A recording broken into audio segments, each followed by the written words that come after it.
It was founded on the promise of freedom. Long before the Civil War ended, an Illinois town stood as a beacon for those escaping the shackles of Missouri slavery. Melanie Johnson shows us almost 2 centuries later, the woman known as the mother of black towns is fighting to be remembered. Well, Kelly, what an honor to tell this story during Black History Month. Secret doors to the Underground Railroad just across the Mississippi River from the St. Louis skyline. Brooklyn, Illinois, the first black incorporated town in America. Despite being left out of the history books, those who call it home refuse to let it die as they pull together to restore the legacy beneath their feet.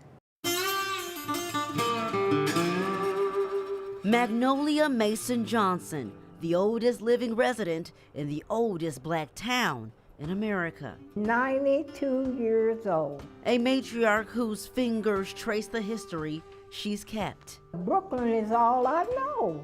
Each page a testimony to the place she's called home since 1933. If they made it to Brooklyn, they were free. In 1829, freemen and fugitive slaves settled in what's now Brooklyn. Founder Priscilla Baltimore called it Freedom Village. Priscilla Baltimore. Mother of Black Brooklyn. The daughter of a slave owner buying her own freedom in Missouri for $500. She was like a little Harriet Tubman. Baltimore led 11 enslaved families across the Mississippi River to a life without shackles, relying on the safety of Quinn Chapel, one of the oldest African Methodist Episcopal churches in the Midwest. Our church was again one of the stops for those seeking freedom. A reminder of its role as a passageway on the Underground Railroad.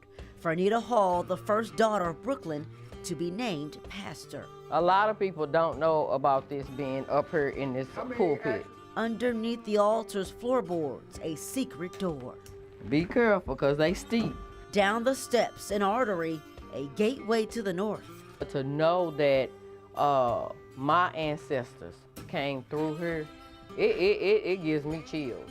Shoulders carrying the weight of 197 years. While the legacy remains, the landscape ripped apart by railroad expansion and decades of disinvestment.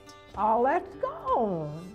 No drugstore, no grocery store. We don't have that anymore. It just breaks my heart right now. But pride in Brooklyn runs deep. And let's bring our town back. Let's bring our history to the forefront again. I want to see Brooklyn build back up to where it used to be. What's next for Brooklyn?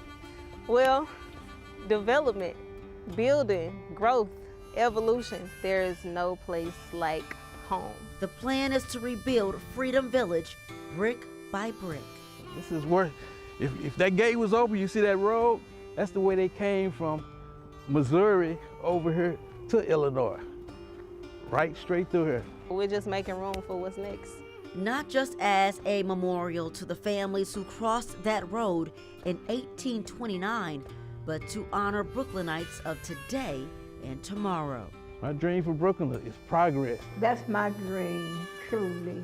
With nearly a century of hope in her hands, Miss Magnolia knows the story of America's first black town is still being written. It's not just Brooklyn's history, it's American history.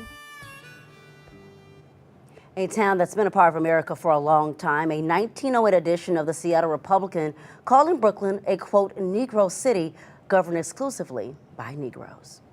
And we have an entire special dedicated to Black History Month right now on our free streaming app. Learn how to download it by scanning the QR code that you see right on your screen. You can also find it by searching KSDK in your device's app store.